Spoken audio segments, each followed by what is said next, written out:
Hey everyone, my name is Andrew Davis, and you're watching Season 3 of Conversations in Pop Culture, brought to you by my sponsors, Mixum Printing, the smarter way to print. I know printing your creative project can be confusing and stressful, but Mixum's here to make it easy from their instant quote calculator that lets you get as many quotes as you want for free to their 24-hour customer service support. Mixum is here to make sure your printing experience runs smoothly from start to finish. And right now, you can choose from a range of premium printing options and materials. And the company has also printed so many successful Kickstarter campaigns, a bunch of them you have even heard about on this very show. And they currently offer services in the United States, Canada, Australia, and the UK, and Mixum can print and reach your audience anywhere in the world. So if you're ready to print smarter, not harder, head over to Mixum.com. And right now, listeners of my show can drop my name, Andrew Davis, in the message tab of a current order to get a 5% discount on their first order. So that is mixam.com. Again, type my name, Andrew Davis, in the message tab of your current order to receive a 5% discount on your first order. Furthermore, I like my comics to arrive perfectly, and what I use to protect my comic books and when I send out books is BCW supplies. Use Pop Anime Comics at checkout to get 10% off your order. And then also you can go buy my shirt on Redbubble because, well, I need money and I like this shirt. It's making fun of Taco Bell, the most interesting man in the world, and Gundam. So go buy my shirt, everybody. I need the money. And so without further ado, I have with me Taylor Campbell and Allison Sheppard from Outlaws Comics. So I'm back, both of you. Yes, sir. Hello. Yeah, so you guys got a lot of stuff going on where your Kickstarter is brand new, like 3 hours brand new. Sure is. So, and obviously you're doing the book Unidentified. And so before we get into it, because very few people know about this book, because it legitimately just launched like 3 hours ago.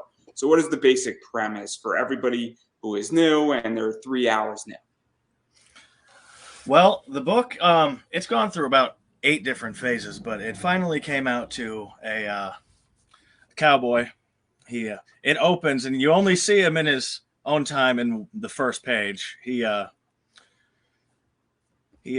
runs into some trouble and gets knocked out, and his partner shoots him up with something, and he wakes up 110 years in the future in 2010. And something like this. Yes, sir. Ready to Hulk out. And when he gets here, he has no memory of who he is. He obviously still remembers all the muscle memory stuff, how to kick ass and such. But not too far down in a couple pages, he finds himself in a situation where he has to help a pregnant young lady who's who's being chased by werewolves, and the whole town is trying to keep her captive and take her baby. Yeah, there's a lot of stuff going on because you got a semi-traditional cowboy story involved in this, but you also got some fantasy and you got some other shit going on, for lack of a better word. And we're going to really dive into this story because it is such an interesting thing between the traditional and untraditional and fantasy and werewolves. So last time I checked, the Wild West didn't have werewolves running around, at least my Wild West back in the day. But where did this story come from? Because obviously you said it went through a bunch of phases and it's not a traditional cowboy story. Well, originally he wasn't supposed to be a cowboy. All I had when I started it was his name was going to be John Doe, and he wasn't going to know who he was. That's all I knew. And then at some point he was going to be a hunter of monsters who gets knocked out cold during a hunt, and then when he wakes up, he doesn't remember anything. And then I had a friend of mine who's a pretty decent writer working on it for a while, but he took it into a weird space territory, and there was like galactic shit going on, and I'm like, I need it to be more grounded than this. We're in the supernatural realm here. We're not in the outer space realm. So I just kind of took it back and brought it a little more down to earth, and I thought up the cowboy idea, and I liked that. And then the character, I needed this character's baby to be in the future of our books. So I figured I would just drop her into this book. A lot of it, I got the idea from The Last of Us. I don't know if you play video games. I know of it. I am not a video game expert, but I know the game you're talking about. Yeah, I love those games. They're probably my favorite games next to Alan Wake. And the relationship between Joel and Ellie in the games is kind of what sparked it on for me.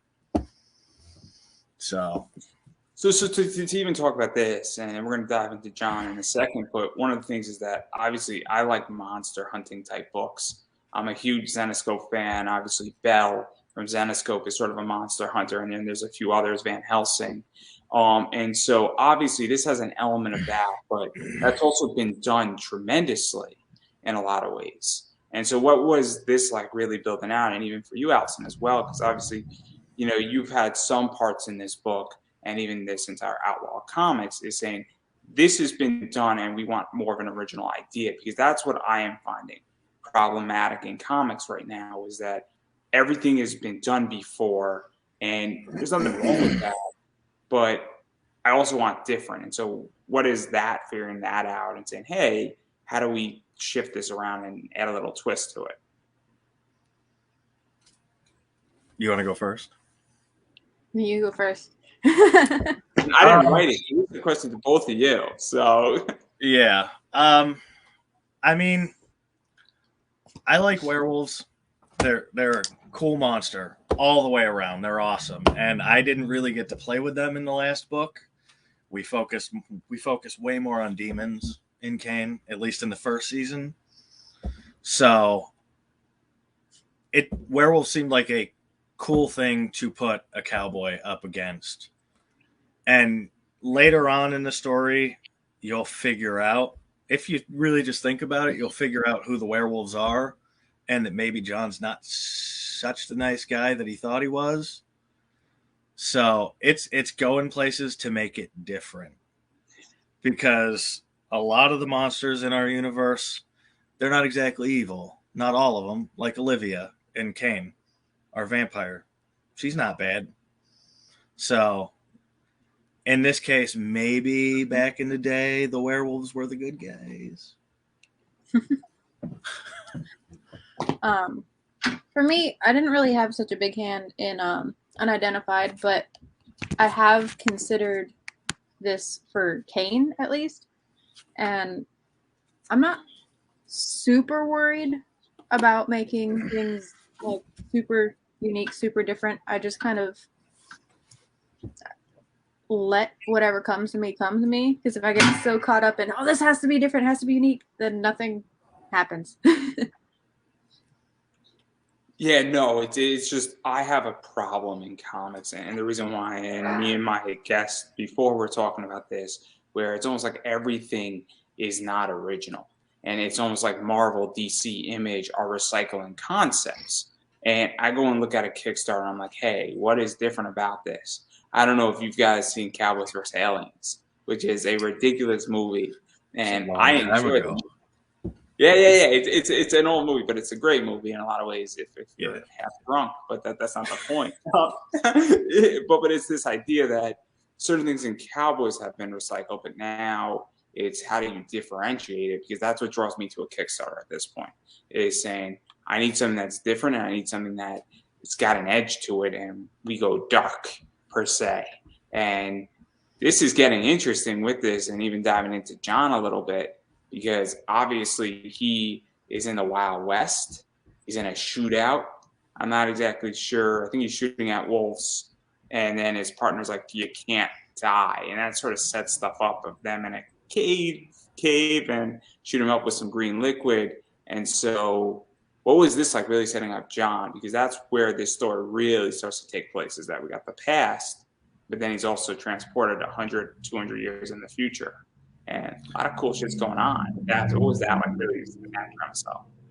Well, that one line, the "you can't die," that's some world building that's going to come back in the future. Just like the page with that blonde lady. I think it's the next page that kind of looks like Allison.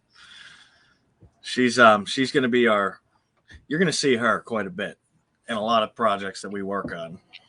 But building John's a cool character. I did take a few things here and there from other characters that I do like. But, I mean, he's just a hard ass, and he doesn't know who he is. and he's going to go through a lot of shit to realize some things about himself he might not like. He's a really, really fun character. It took a while because I've been working on Kane for so long. So when I started writing the first script, it took me about a month to write the first 5 pages to really get footing with it. And I switched for a minute and went to write something else for Kane. I wrote a whole issue in like a day. It was a long process trying to get into writing different characters, but it's been really fun.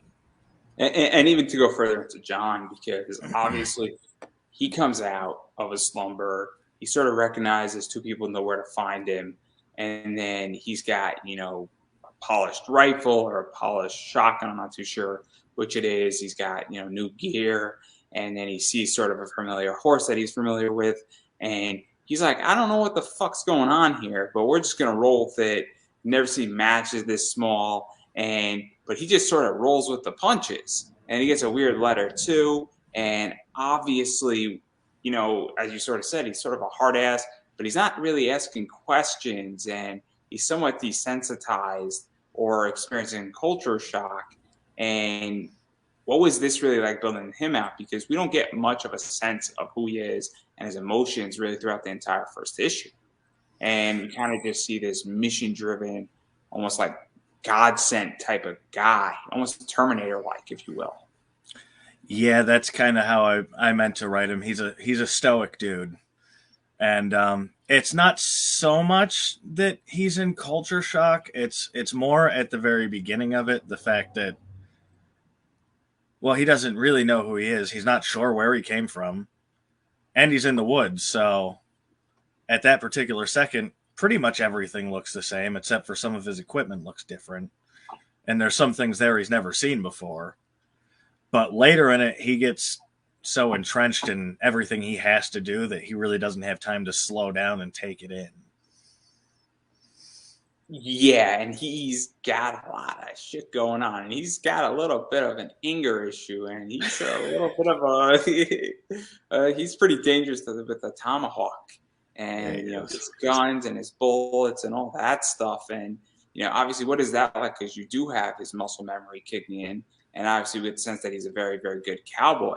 He's a very good, Wild West man, and it kind of shows when he's fighting these werewolves, and he's not, while he's getting accustomed to his situation and the politics of his situation, he's pretty good at fighting, which suggests certain things about his nature of what he was before all this. And what was that like? Because there's a line when he meets the girl saying, oh, you might have killed, some of the father's, siblings, is something to that effect. And so what was that like? 'Cause it's a very interesting situation that's now about to unfold.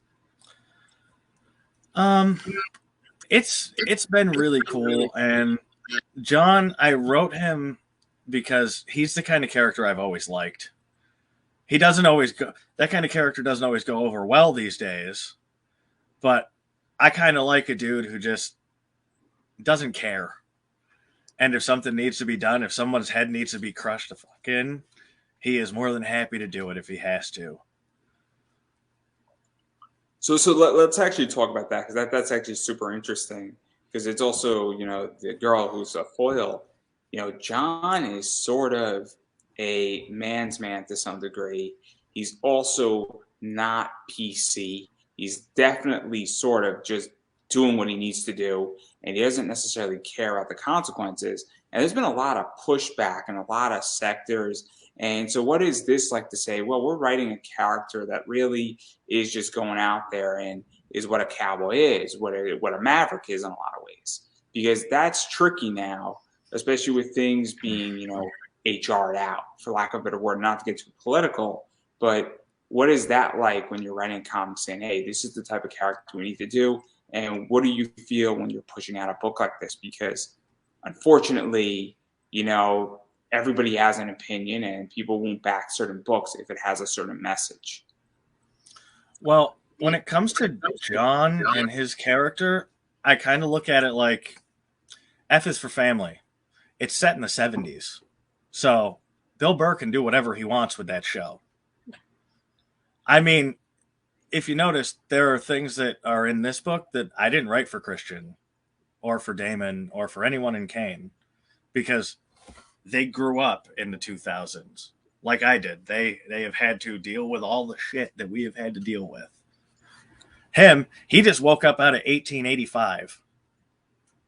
Things were a whole lot different there. And if I wrote him like somebody now, it would be disingenuous to his character. You know what I mean?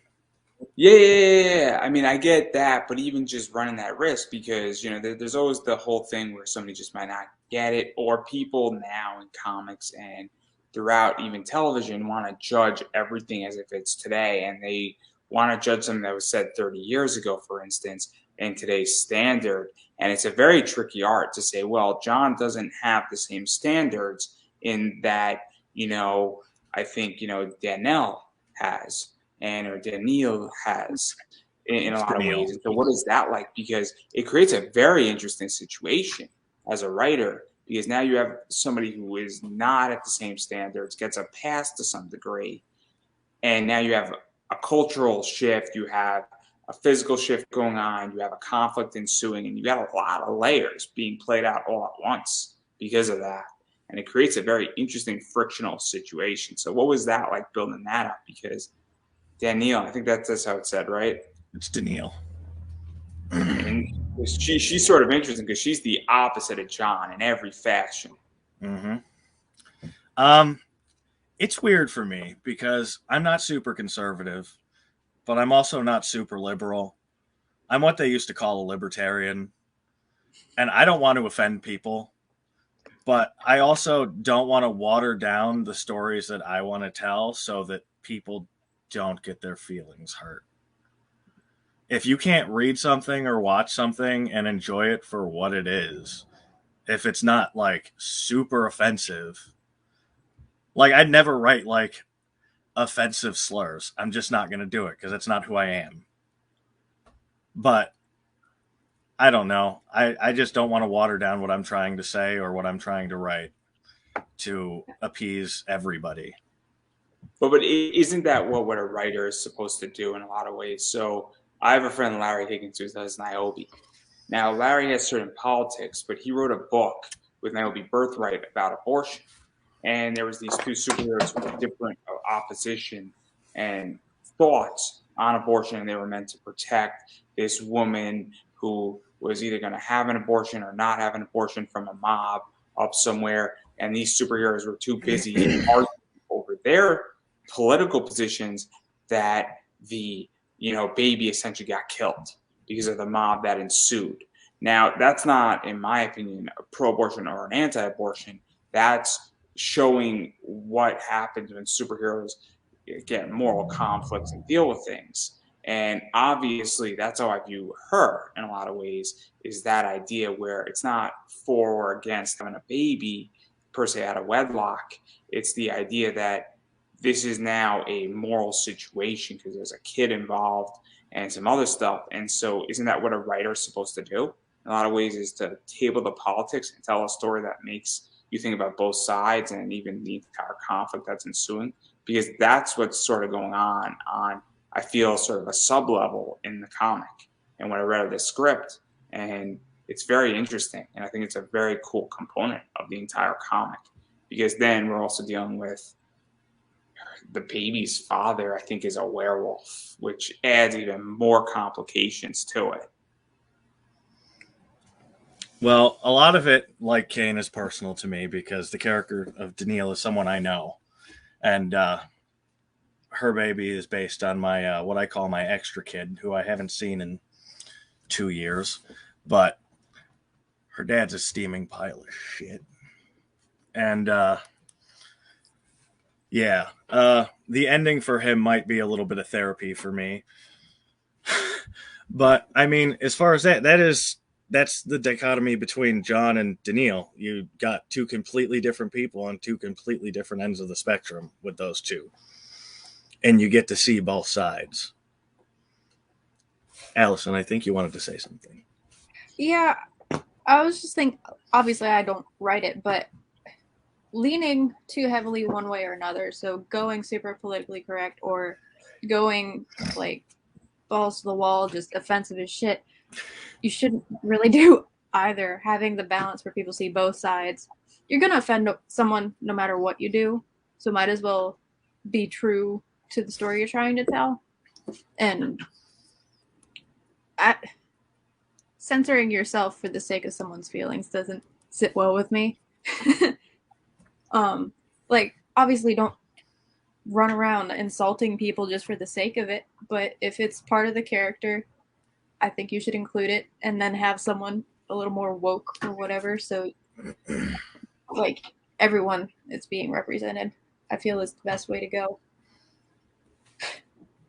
Yeah, no, because I just think it's super, super interesting what's going on, because obviously and I read a lot of comics, and typically I don't read a lot of comics that deal with a father being, somewhat out of the picture, or, forced in, the mother's trying to escape, and then a whole town's being held hostage, and the baby is sort of thrown in the middle a little bit, and then you have a strong character that's sort of forcing it and really dealing with the whole family dynamic. And it's very interesting because I think you two hit a very cool position in this comic as Outlaw Comics, where you're touching upon a very interesting, and whether you want to be political or not, you're touching on a very, very topical debate right now in this country. And there's a lot on both sides. And I think that whether it was intended or not, this is very much a cool discussion point, and it's super interesting because I picked up on it. And maybe I'm reading a little too much into it, and it's my biases. But obviously, I just think that there's that going on, and you could read it like that. You could read it almost as a political discussion point, or you could just read it as guy wants to save a girl with a kid, too. And so it's super interesting in that front. And I think you did an amazing job figuring out how to do that, because I don't think it's preachy per se, and it's an art. Well, obviously, personal feelings always go into it, but that is the best thing about having readers, because whenever somebody can take something from it that you may have put in on purpose, or something you didn't even mean to write, but it was something you were feeling at the time, and then you read it and you're like, you know what? He's right. I wrote that on purpose and I didn't even know it. That's awesome. Yeah, and it's super cool. And then obviously, there's a whole bunch of stuff. There's obviously the town, and these werewolves are sort of controlling the town, and there's that going on. And then, well, John has probably created a bunch of enemies in a lot of ways already by killing some of these people, and now there's consequences for that. And then obviously that is dealing with stuff, and then there's obviously the letter. And so what is this all like? Because the first issue leaves a lot more questions than answers. And there's a lot of stuff that has to be answered in this. And what was that like in building that out and really sort of laying out a bunch of foundations? Because I feel, and I read this script, I am confused as fuck in what's about to happen, where we're going, and how wide is this world going to get? Oh, it's going to get wide. The thing about the first issue is it took me so long to write, and it was so fun because I had to lay in little things, because now it's not my first book. I can't write whatever I want because it's already in a set universe. And it happens prior to the events of the other book. So I have to lay things into it so that those can all tie together afterwards. This is my first bit of actual world building. So it's been a lot of fun. And where we're going with the second one, it's a pretty familiar landscape, and you'll probably see some familiar faces. So let's talk about that. And I think both of you can answer that. This is that obviously you said that this takes place in the same universe as Kane. And I like the idea, and I'm seeing more. I don't know if you guys are, I don't know how many comics you both read, but I'm a huge Zenescope fan, and even Dynamite has done it, and a variety of other companies are now starting to do it, where they're really building out their worlds. And they're also threading what has been done in the past, and they're really making a move, just either having a big event or having things collide, or building out parts collision, whatever you want to call it. And so what is this like? Because you have some guidance, but you also get to define parts of this world, and that's good and bad, and also taking a big approach. Because I know comic creators who say, look, this book is in its own world, and this other title's in its own world, and they don't interact. And so what was all that decision as well, saying, hey, we're going to have a whole universe that we're building out here that 6 months from now, when you launch a third title, that's going to also be in there somewhere. And because that gets tricky at a certain point, right? Yeah. And most of these people, you know, a lot of them will probably tell you that the MCU probably got a lot of people to start doing the world building. But embarrassingly, as a grown man, I'm a really big fan of the Arrowverse, and that's where I got it from. I love those shows, even though they're corny boy shirt off shows. And I mean, I love seeing characters that I like from one show showing up in another one. It's one of my favorite things in the world. So it was always supposed to be like this. Everything that I write from here on until I die will probably be set in this universe. It's awesome. So to even go further into that, because where this gets tricky, and I obviously speak to a lot of comic people, is that what parameters have you set up and how far do you have it mapped out? Because when you start going into world building, and we've seen this in the MCU with, you know, Spider-Man No Way Home, they kind of shot themselves in the foot a little bit, where it's a little wonky what they've done in some of the Marvel movies, and some of that timeline stuff doesn't make sense. And so what is this like for you, and how are you planning and building it out and putting all the pieces together? Because that's where it gets tricky. And I know, because I spoke to a lot of different people, and they all have different ways they do it. And I'm curious, like, what do you have in motion, and how do you plan all this out? Because it gets complicated when this book takes place before Kane, but it directly impacts Kane. And then when you do another book that directs it over here, and then this event over here that doesn't seem connected goes there, and then you have a whole WCW booking crisis on your hand. What you say is true, but tell me it wasn't badass to watch Tobey Maguire walk through that portal as an older man. That was awesome. It was and great. The fact that they made Andrew Garfield, the fact that they turned Andrew Garfield into the Spider-Man that everybody thought he was, the mopey emo Spider-Man, was amazing.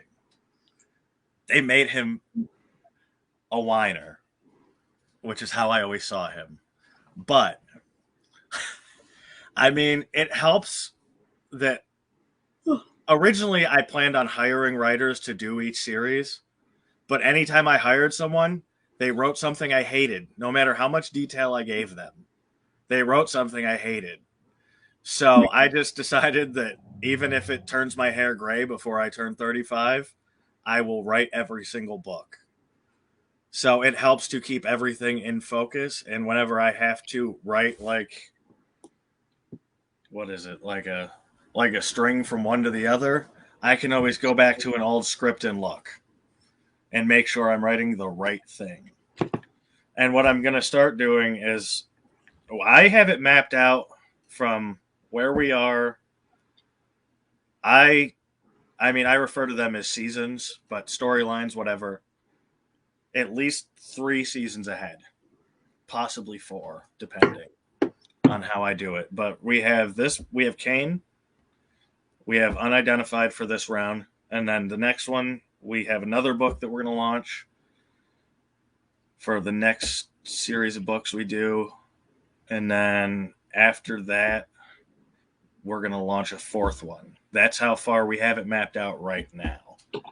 And also for our big, like, finale of this, it's basically our endgame storyline that we're going to do in 4 seasons from now. I think I'm going to do an anthology as a stretch goal for every Kickstarter we do between here and then. And I'm going to do like a 10-page anthology story for every Kickstarter that we do. And I'm going to do it in black and white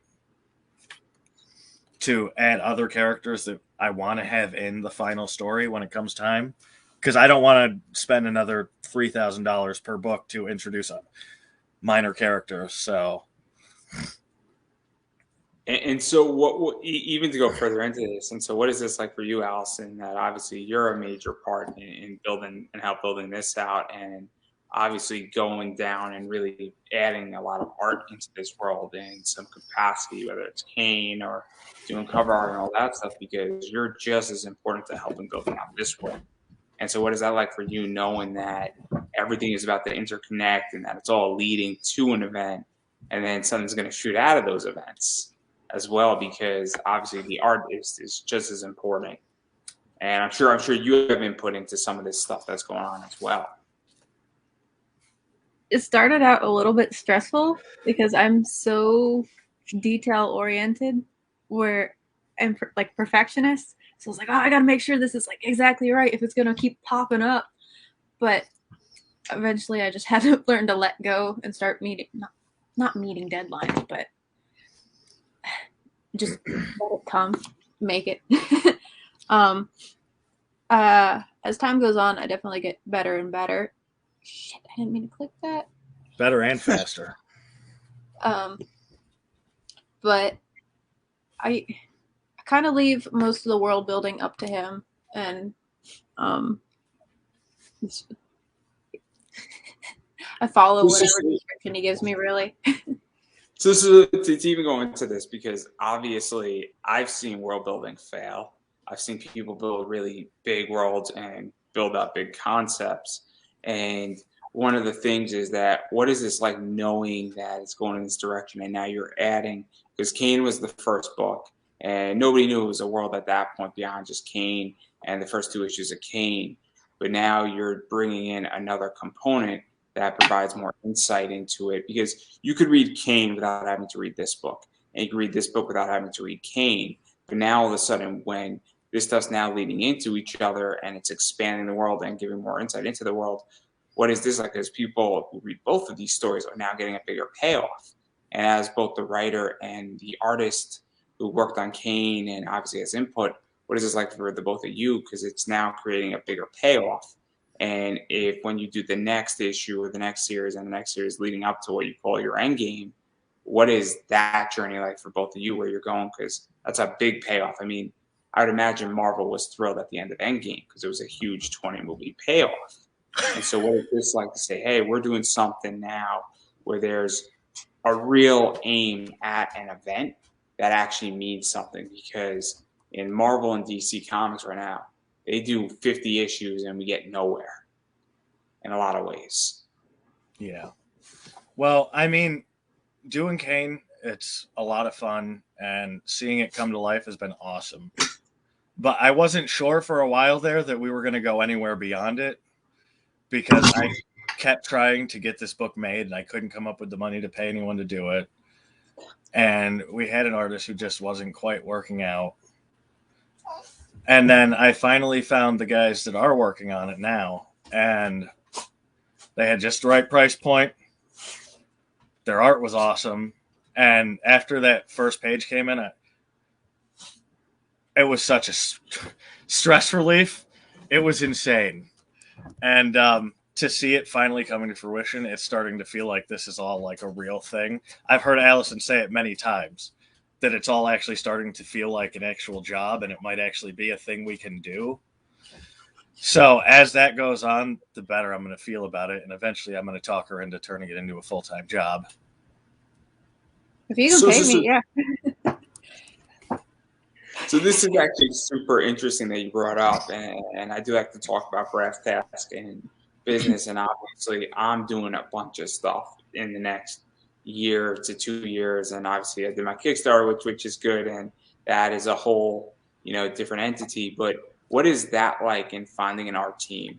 And I'm curious, both from the writing perspective and even you being an artist, Allison, but finding artists and then saying, hey, this thing isn't working out, and then cutting ties, because this is a problem that I feel a lot of people in comics have. And I don't know how much time you spend in Facebook groups and things like that, but I hear art horror stories. I hear people not paying their artists. I hear people underpaying their artists. I hear artists walking out when they get an advancement, and then people not getting their money back, and a variety of other problems. So what was this like, and realizing you have a problem, and sort of backing out and I don't want to sound mean, but firing your art team, for lack of a better word, and then finding a new art team that can actually deliver what you want. That's the thing I hate the most. I hate it when I hire somebody and then I realize it's not good, and I'm like, shit, I have to be that guy. It took me 3 years. It was 3 years we had Allison on, right? The other Allison. And it just wasn't, it didn't work out. And she became a friend, and that made it 10 times harder.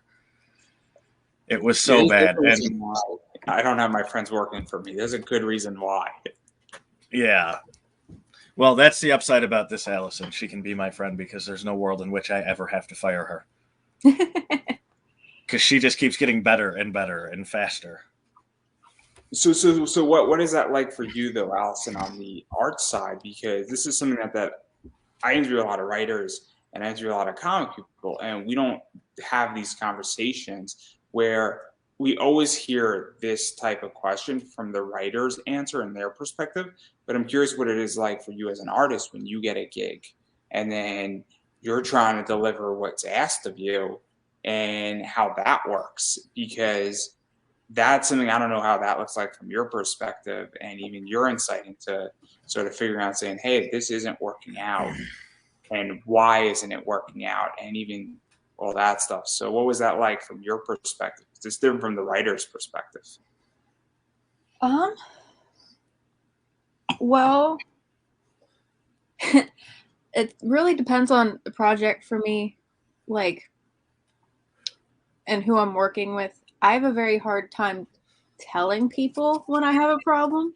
So actually there was a little bit of time where I wasn't getting paid a whole lot. The pages were taking me forever. I'm like, I don't know if this is going to work out, but I didn't say anything. I was like, you know what, let's just finish the issue. Let's see what happens. And I did. I was like, all right, okay. And then, I don't know, I just kept sticking around. I don't know why, but I did. And now it's starting to pay off. I'm like, okay, I'm glad I did.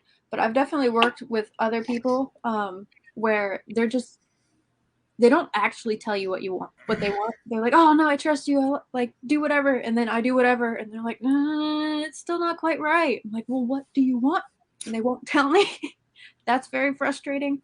So I think if you're going to like hire an artist, be as specific as possible for what you want and make sure their style is what you're looking for. I'm kind of special where I can bend my style to be whatever you want it to be, but a lot of artists can't get out of their little box. So if you don't like what they're already making, don't ask them to change for something else. Well, the fact that she does have that problem worked out for me, because had she just quit, we would not be where we are. And what I paid her was criminal.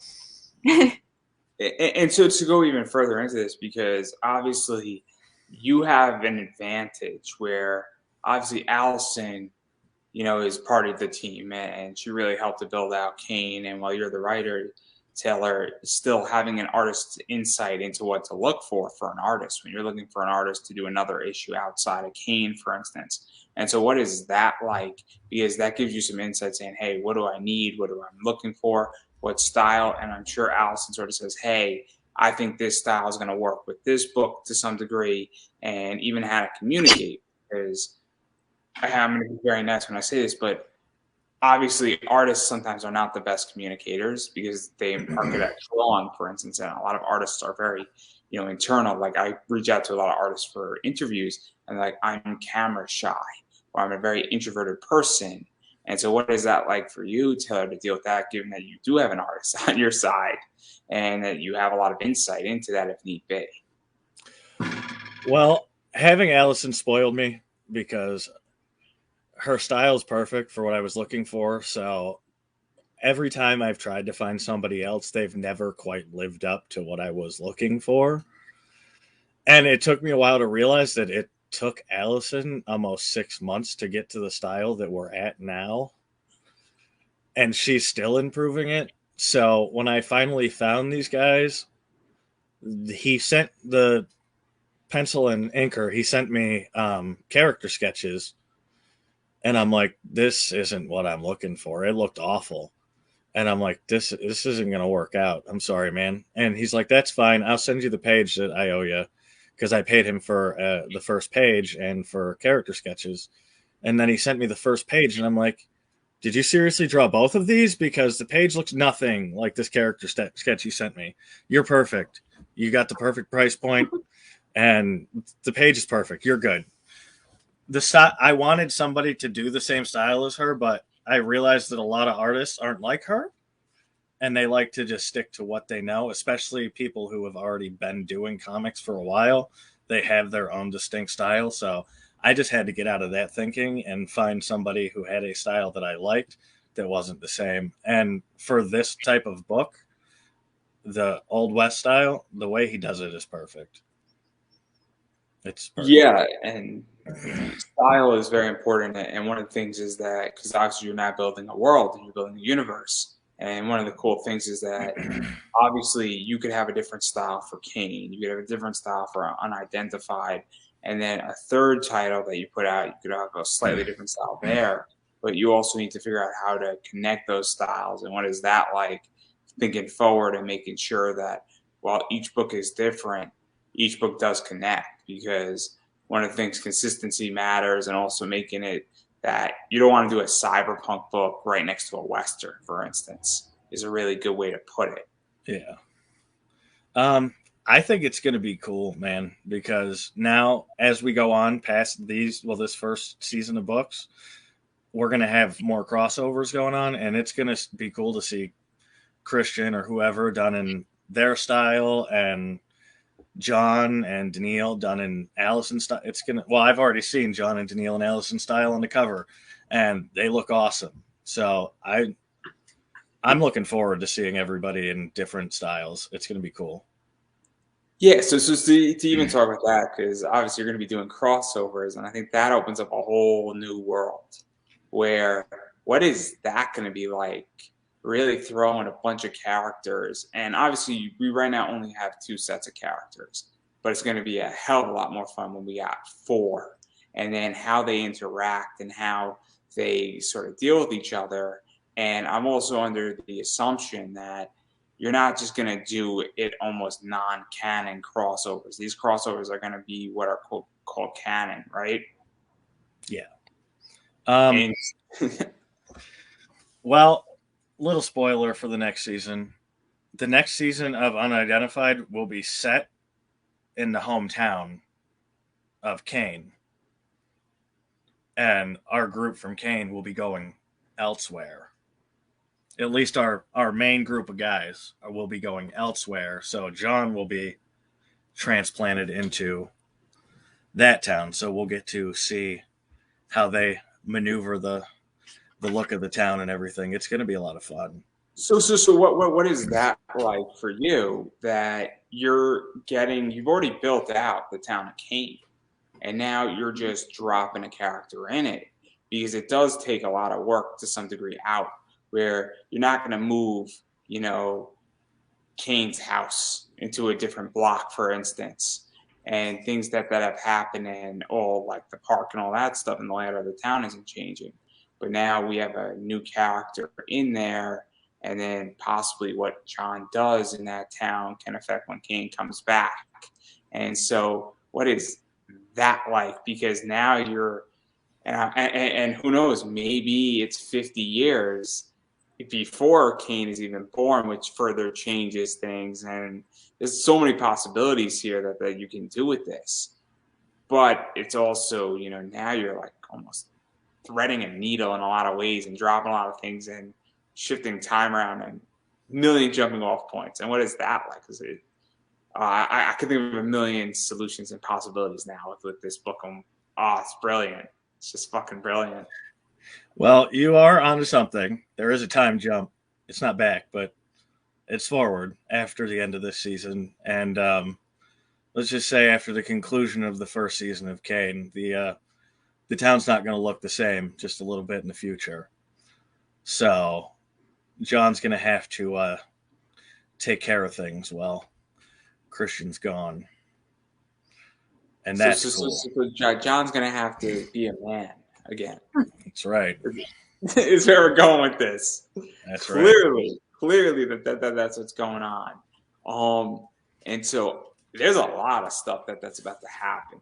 And obviously, we're going into the realm where there's going to be a point where jumps pretty much all lead to one road. And it's gonna get good, isn't it? Oh, it is. We got some interesting characters coming up in the future.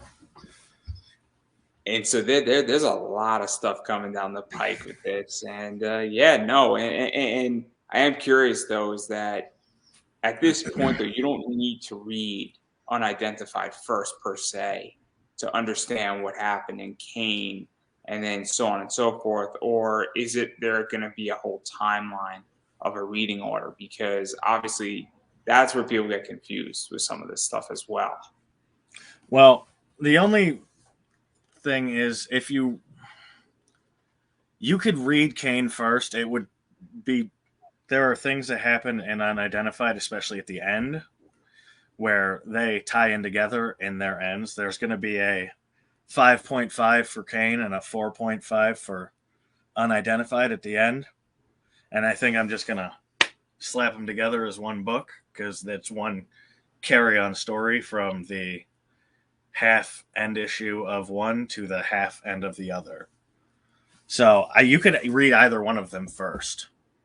If you read Unidentified before you read Kane, there will be things that happen in it that will make other things in Kane more interesting. Or if you read Kane first and then you read Unidentified, you're going to be like, it's even better. Because there's a character that carries over that's a, what would you call her? Like a reoccurring character in Kane, who is a main character after the first issue of Unidentified. Yeah, this is going to get very, very, very interesting, because I know sort of who you're talking about, and it's going to get very, very interesting. And there's a lot of questions as to why I think this is sort of happening, and we don't really get an answer in the first issue. But I got a feeling in Kane 3, when Kane 3 hits and Unidentified 2 hits, and possibly some other stuff that's coming down the pike. Maybe a crossover's coming next into a new title. Maybe there's a whole another thing that's going to lead somewhere down the road. We're going to get some answers as to what's going on here, why there's a time jump, what is John exactly. And I say, what is John, not who is John, because I got a feeling John is not a human anymore per se. And there's some very, very, very interesting things. And what's that green liquid, is what we all want to know. So last time I checked, when there's neon green liquid, you go the other way. Usually.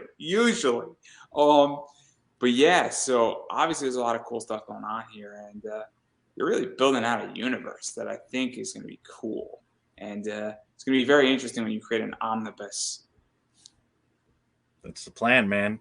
And I mean, I like my writing, and oddly enough, I'm not very good at being critical with myself. That's why I had Allison read every issue before we did this to see if I missed anything, but I don't think so, other than some spelling errors or whatever, which she's happy to tell me about. But I think it all ties together pretty well at the end. Yeah, no, you're building a very, very interesting universe, for lack of a better word, and there's a lot of stuff about to hit. And I think that this is sort of where we're going in comics in a lot of ways, is big universes and big anthologies and things that all come together. And because you're not the first people that I've seen it with, and I've seen the big guys do it who are not in a scope. And then I've seen a lot of other people starting to do this as well. And it's getting very, very, very interesting with all that stuff. So it's a cool, cool world, I think, that's being built.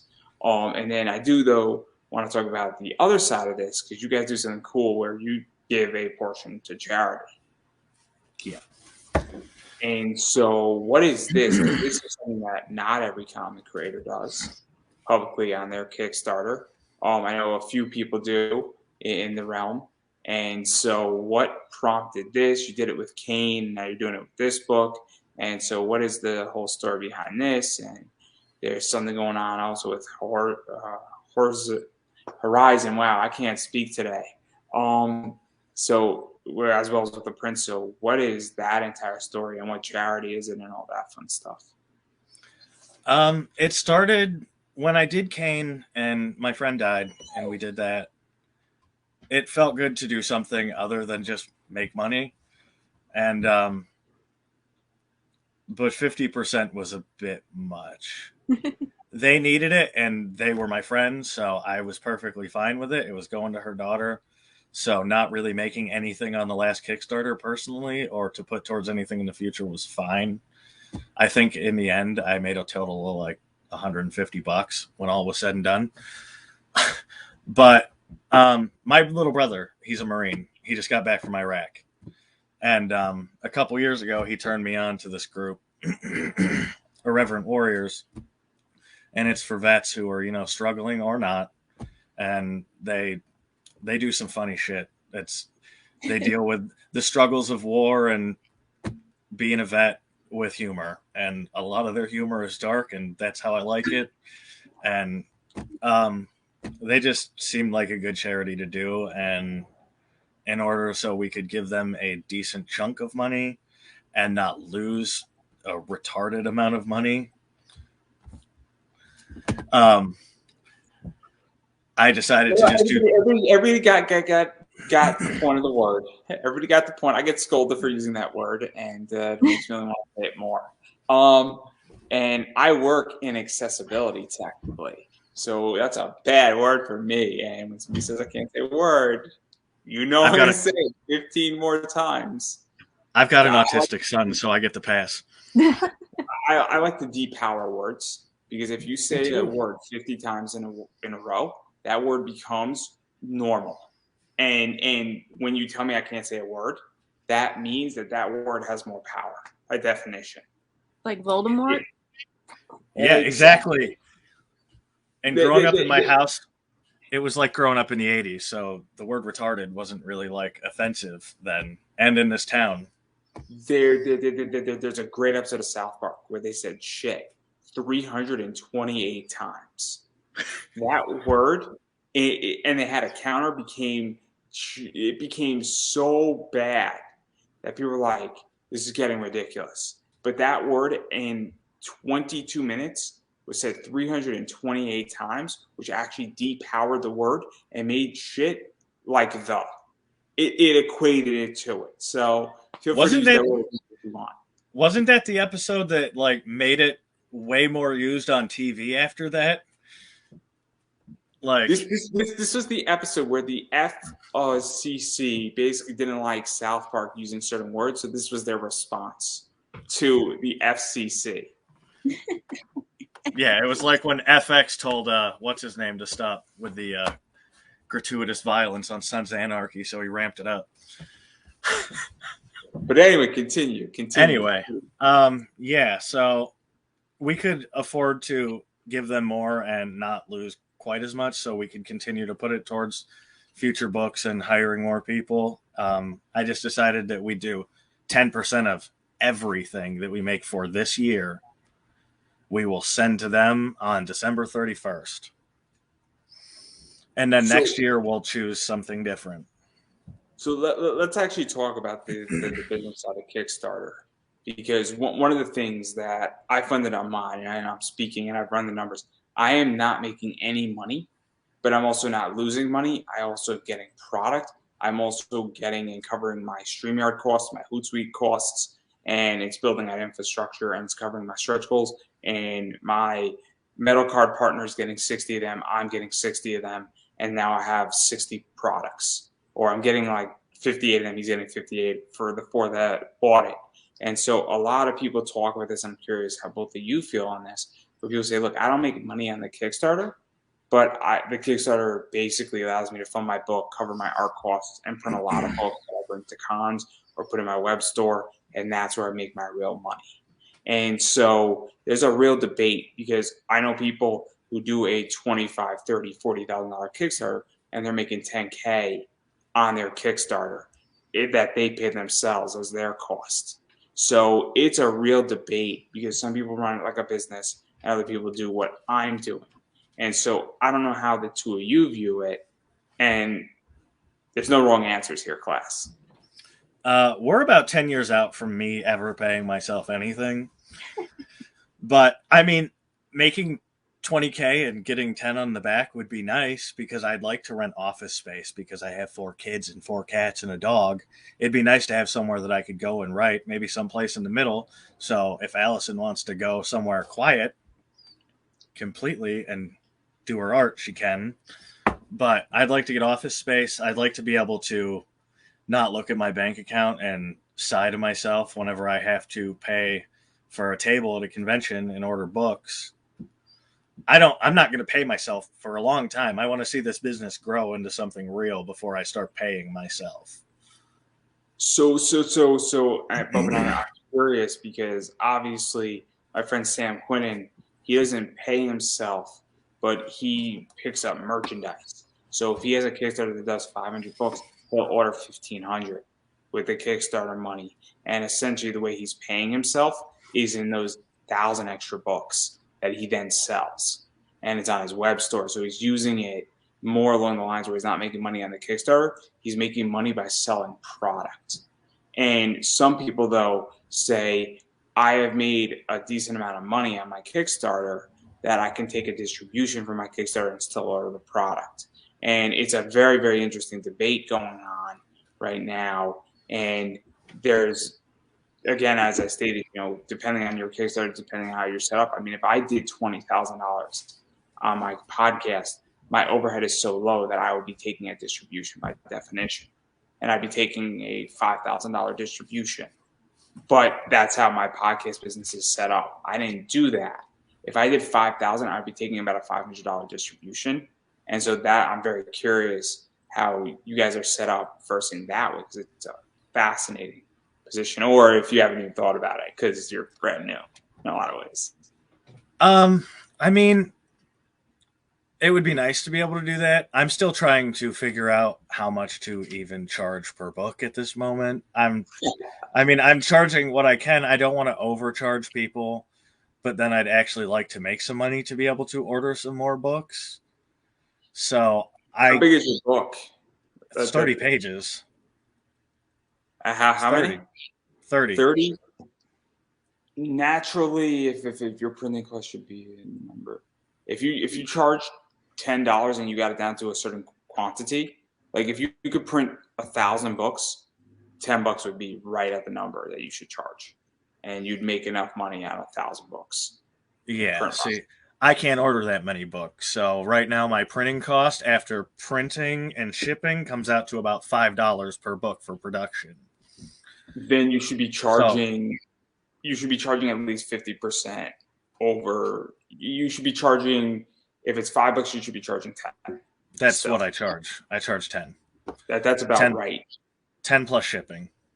And then if you have a nude variant, you should be charging 15 for it. I think that's what we did last time. This book didn't feel appropriate for a nude variant, just because of the dynamic between the only 2 main characters. It felt weird to make it nude. Hey, you don't have to have a nude girl on the book. Yeah. I feel weird about asking her to draw naked ladies. I don't know how I'd feel about asking her to draw dong. We're not making a Game of Thrones book here. Just because you're sexist doesn't mean that your audience isn't a fan of it. I'm just saying. That's true.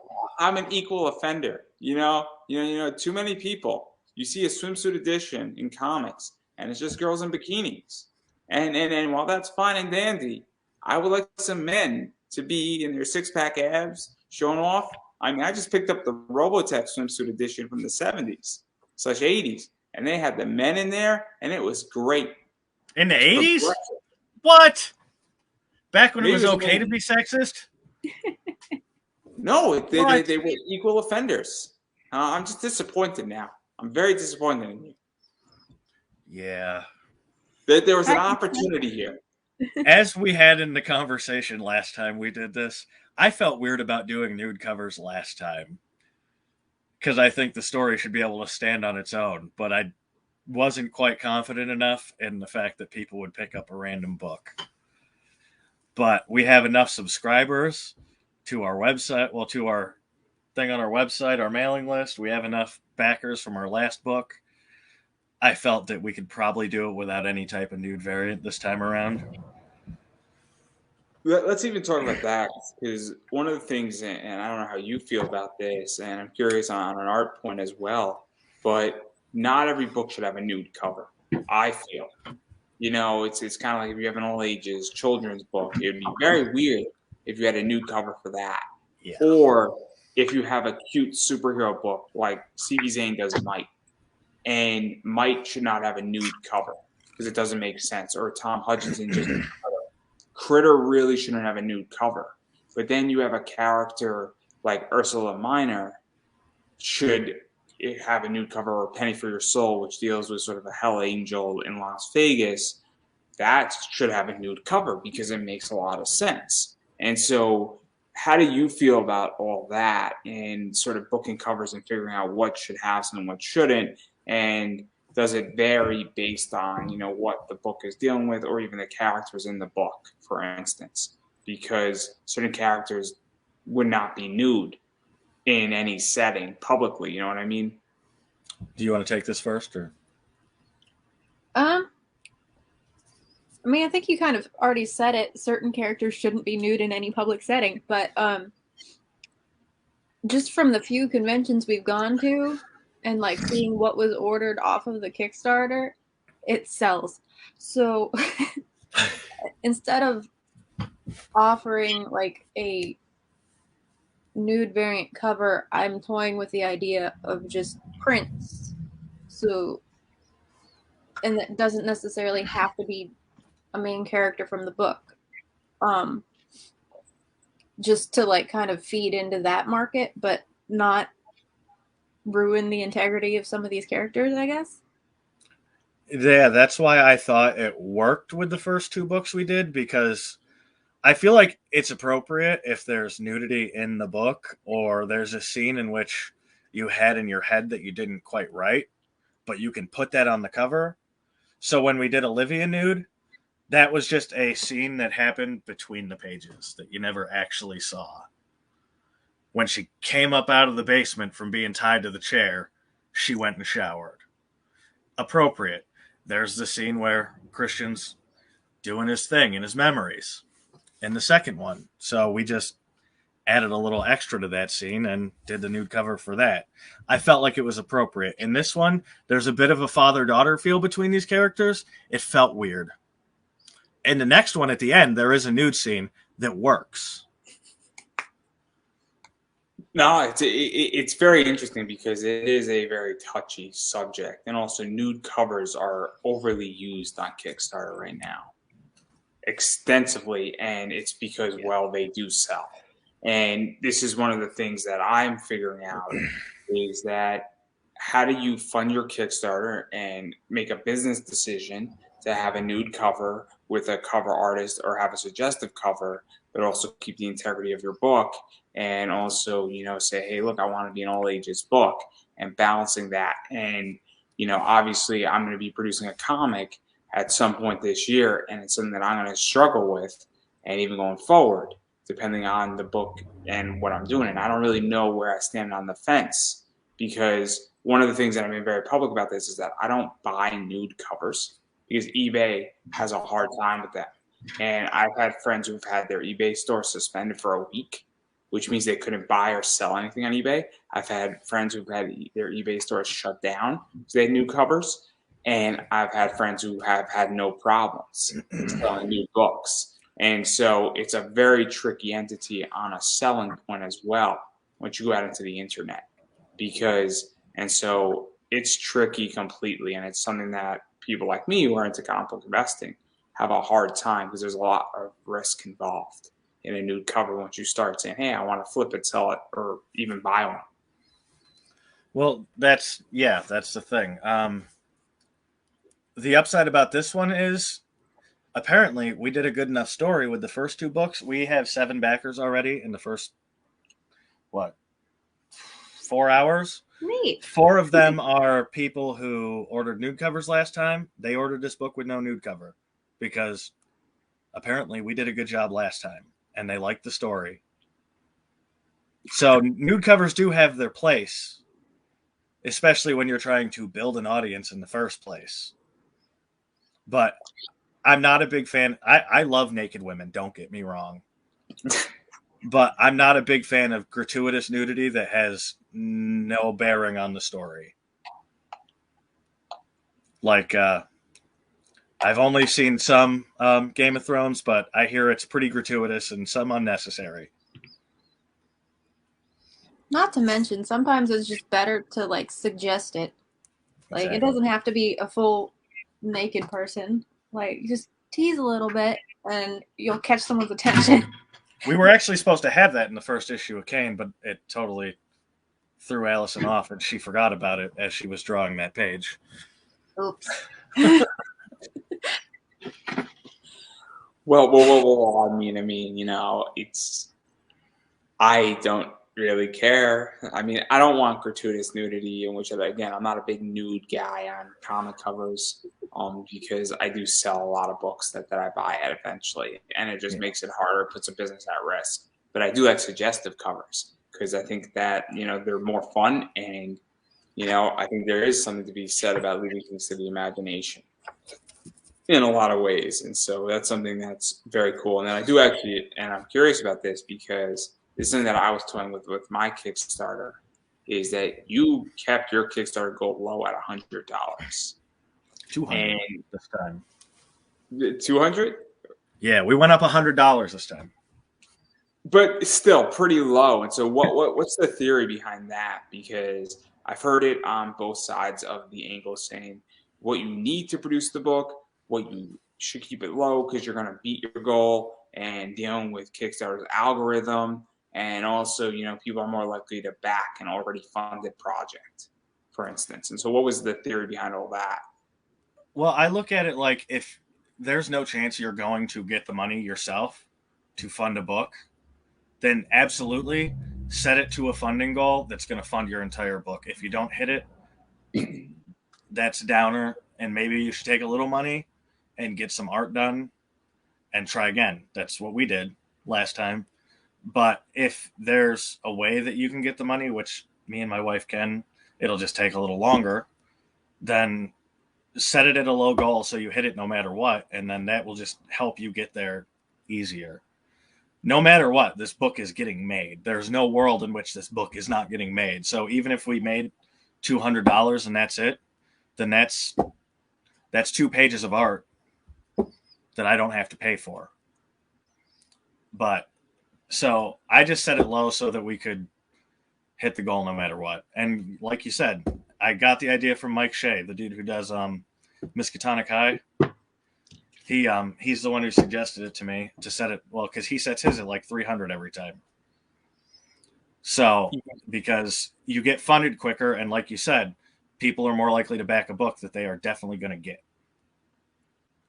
Yeah, no, it's probably something that I should have done with my, you know, podcast and all that stuff. I should have kept the goal at like 200. I think that and even going forward, when I come back next year for that project, you know, that's what I'm doing. But even when I fund a book on Kickstarter, which is coming, everybody, I'm not telling you when it's coming, but I'm probably going to keep that goal at what it's going to cost me to produce it, just because I do need the money to actually for the printing side of the business of it. But exactly.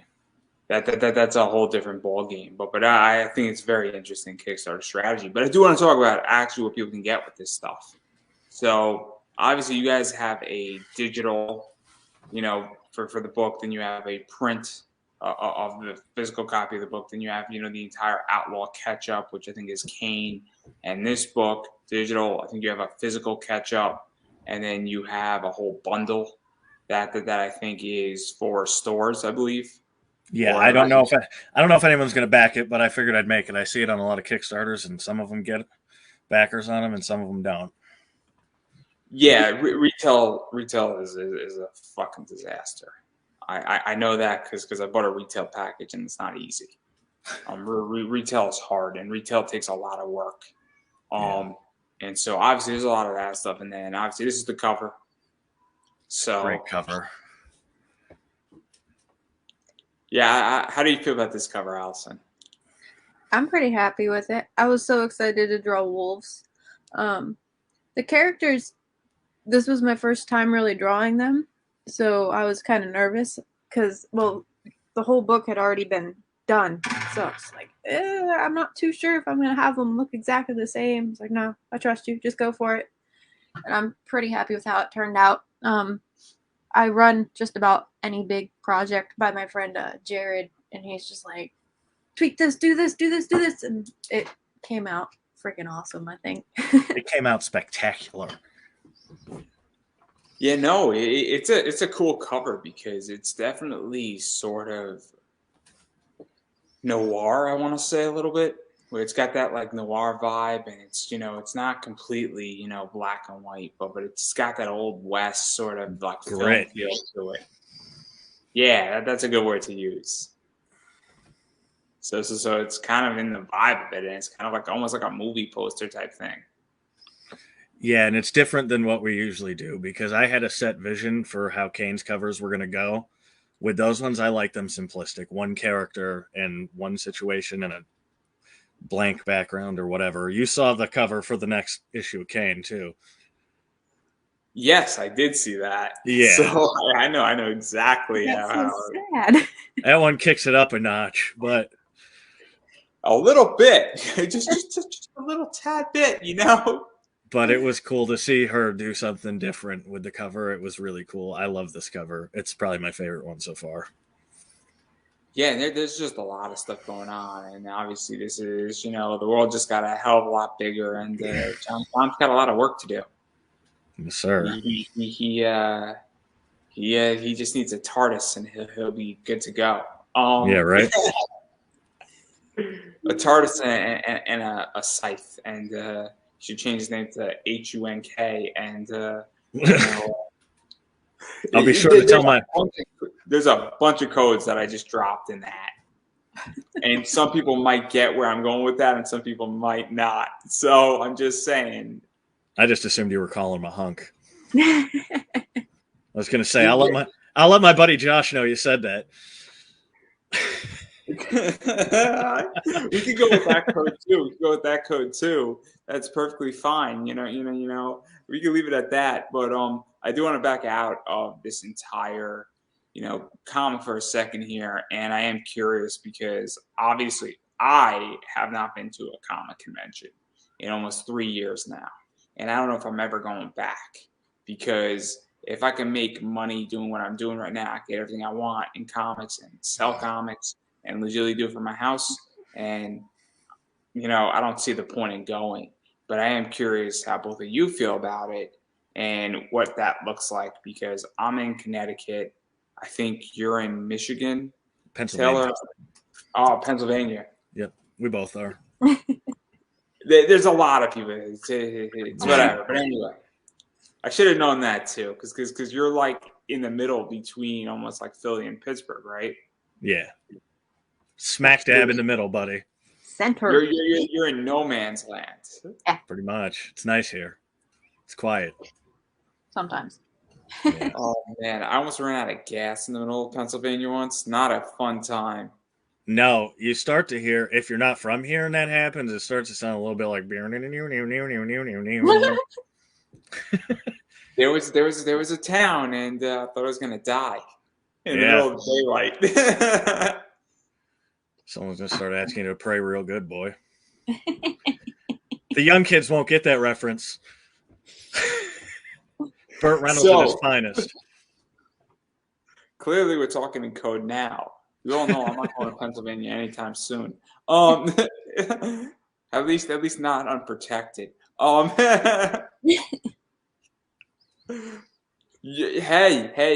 I got a master sword, so I don't know what anybody else has, and I got 3 hearts, so I'm good to go. I got a 9mm. Well, I'm glad your 9mm will be effective, but it's nothing against my master sword with my 3 hearts filled. All right. I don't know if you get the reference. It sounds familiar, but I mean, I don't get out much. So in Legend of Zelda, when you master the ninth, Oh, you're right. That's it. You get like a beam saber. I haven't played Zelda in about a decade, so I just needed to be caught up a little. But anyway, enough about my outdated references here that are going straight out to TikTok. But how do you two feel about cons? Because it is a very interesting segment now with COVID sort of ending, but it's still being a thing, and also how things have shifted in the entire comic world. Well, we've only done 2 so far, but I'm lining up quite a few this year. I like it. I need to get better at smiling and talking to people and initiating contact, but I mean, where I lack, she does pretty good. And I like it. We don't sell a lot, but I think the more I actually engage people, we'll probably do better when I'm not just sitting there with a miserable look on my face. Because I enjoy it. I really enjoy it. I like being there. I like meeting people who are excited to see our book and give me cash money for it. I'm a big fan of that.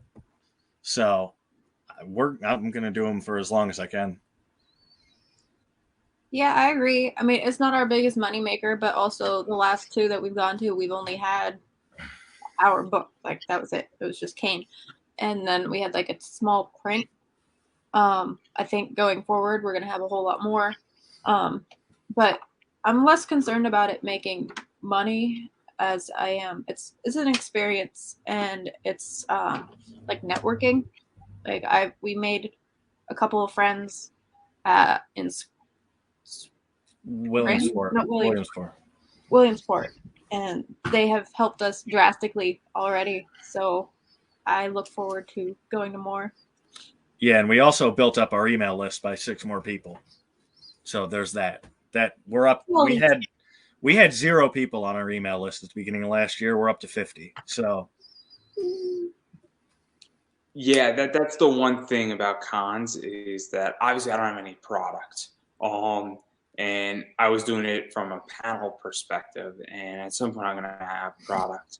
And cons can be very useful for a networking thing, and even just for having people have eyes on you and having a face connect.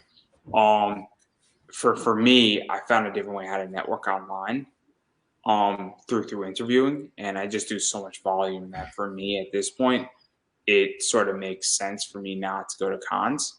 And I also have an eBay business, and I have a customer base there that started way before I was doing any of this. So I'm a unique breed, but there is the lack of sort of buddying up with certain people that you don't know who is going to be the next superstar in comics, or maybe you can, do business with them. And so I get that entire thing of that. And with cons, there are things that are lacking on the internet that I can see it on that front. But yeah, cons are very, very interesting. But yeah, I don't know if I'm ever going to be back to one at this point, because digitalization 2.0, guys, and I love it.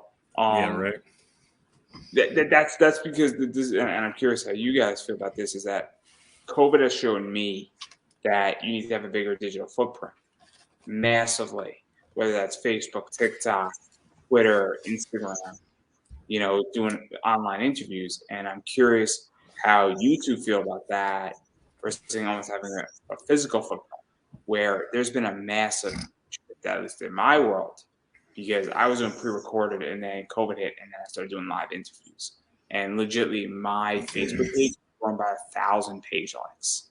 My YouTube has gone from like 290 to almost 400 in a very short amount of time with minimal work. So I'm curious how you guys feel about that shift and where comics are going, not necessarily getting rid of physical books, but how they're sold.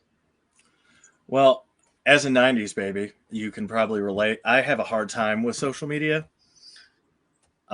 It's taken me a while to get used to, because we grew up in a time where internet was a thing, but going outside and meeting people and playing was a thing as well. So getting to know people online and trying to reach people through posts and likes and comments, it's difficult. I'm getting better at it, because I have to learn how to post things that people are going to engage with. And I have come up with a new Twitter strategy to get people who will back my book. But it's interesting, and we're going to see where it goes. But just a tip out there for you guys who make comics. If you want to build Twitter, Twitter's really hard. And the best thing I've learned is to go to other people's pages, go to their posts, find the people who have retweeted it, and friend all of them. Because at least half of them will friend you back, and then half of those people will retweet everything that you post. That's what I've learned works. Because I went from 50 Twitter followers at the beginning of last week to over 500 now. And a lot of them do engagement. So, yeah. That's good to know. That's actually really good to know. It took me a while to figure it out. I went so long just going on Instagram and friending everyone who liked everything that other comic creators posted, and those people don't engage. You need to pick people who actually engage, not just like. Yeah, I've got a love-hate relationship with that shit. Like, mostly because it is constantly changing. Because right when you think you get it, they change it on you. Instagram specifically, it used to be you just post something and you got organic growth. And that's just not how it is. I'm finding half of my followers don't see my stuff. But now their algorithm supports organic growth through Reels. So I've been noticing a lot more engagement that way. And I do like that I don't have to leave my house. If I want people to buy my stuff, I can just start posting things and I'll get more engagement and I'll get customers. But it's very frustrating because it becomes a chore and a job that I have to remember. And I hate when my phone goes off, ping, ping, ping, ping, ping. I'm like, go away. But I have to do it or I don't get paid. Oh, I love when that happens after I've posted something. If my phone's dinging the day after I posted something, that's irritating. But right after, if my phone's going ding, ding, ding, ding, ding, I'm like, hell yes. But I hate videos. That's why this Reel thing is what bothers me, because I don't like my voice. Oh, I realized content. I realized that a couple weeks ago when I did a video, I realized I sound like my older brother, which just irritates the fuck out of me. I mean, I'm bad at TikTok, but that's where I'm at. So, but yeah, no, that Twitter strategy is actually very useful. Well, there you go. Use it, buddy. You take that one. I'm gonna go take it. I'm gonna run with it, and I'm gonna go break it and see what happens. That's why you do these interviews. You do them to learn shit to help you. I do a lot of stuff to help me. Screw you guys. Give me. You should see all the interviews that I do every year on just money. I should just start charging for all that stuff. I explained to somebody how to build a dividend portfolio with comic books. Literally like 3 weeks ago. That's coming out in like 2 weeks from now. So if you want to learn how to do stuff, and it's not that hard. But I digress. So obviously we've been talking for almost an hour and a half. Yes, sir. Much about nothing. I'll admit that. But obviously, I do want to give both of you a chance to promote the Kickstarter, promote what you guys are doing out at Outlaw Comics. Obviously, where can people find the book? Where can people pick up Kane and everything in between? And where can people find you guys on social media? Because that is very important right now as well. Right now, I mainly just want people to go and back the book. I mean, you can buy single issues of Kane on our website, but you can also, pick up Kane whenever you order a copy of Unidentified on Kickstarter. So I would prefer everyone go there because I would like that to make as much money as humanly possible. And we're just at Outlaws Comics on everything. But on Instagram, if you go to the Outlaws Comics that hasn't had anything posted in almost a year, that's the one that we lost. And people at Instagram don't get back to you. So we had to make a new one. Go to the other one. What color is the icon? Is it the white or the black one? I think our current one is black. Okay. And then I'm at Allison Sheppard Art on all social media. I'm going to be taking over the Outlaws Comics Instagram, I think, posting reels. That's fine. You look better on camera than I do anyway. Well, it's not going to be me. It's going to be little time-lapse thingies. No one gets to see my face. That's fine. People like those too. People don't like to watch people writing on camera, so you go ahead and do that.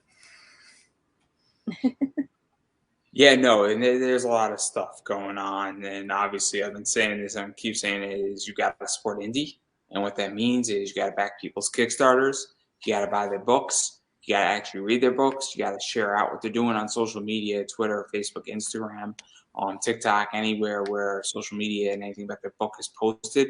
It's important to share it out. And if you back the project, you should let people know that you back the project, because that also further instills confidence. And so all of those things are important right now.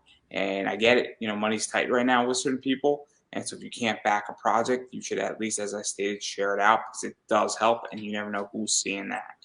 It's happened on this show where somebody shares something out, and all of a sudden somebody gets a backer.